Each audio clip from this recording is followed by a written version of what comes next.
గుర్తుపెట్టుకోండి. ఆ బస్సులో దేవుడికి కావలసిన ఒక్క నీతిమంతుడు ఇంకా పని చేయవలసిన వాడు ఉంటే అది ఎలాగ ఆగుతుందో చెప్తాను మీకు, ఓకేనా? ఇప్పుడు అబ్రహాము దగ్గరికి వచ్చి దేవుడు ఏమన్నాడు?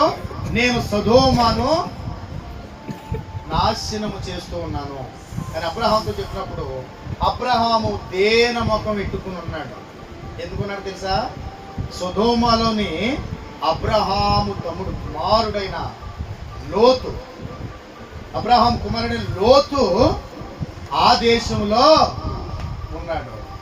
వాడు తప్పించబడాలని అబ్రహాము ముఖం ఎంతో దీనత్వం పెట్టుకున్నాడు. ఎవరిని అడగడానికి?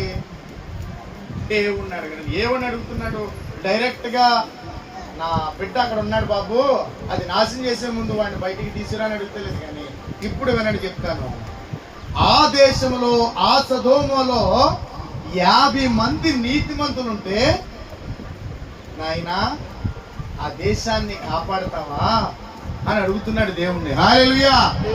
దేవుడు ఏమన్నాడంటే 50 మంది నీతిమంతులు ఉంటే వారిని బట్టి ఆ దేశాన్ని కాపాడు. మరలా అడిగాడు అబ్రహాం, నాయనా 40కి వచ్చాడు, 40 నుంచి 30కి వచ్చాడు, 30 నుంచి 25కి 20, లాస్ట్కి 5 ఉంటే ఆ దేశమును కాపాడుతాడు. 5 కూడా కదా, ఒక్కడో కూడా.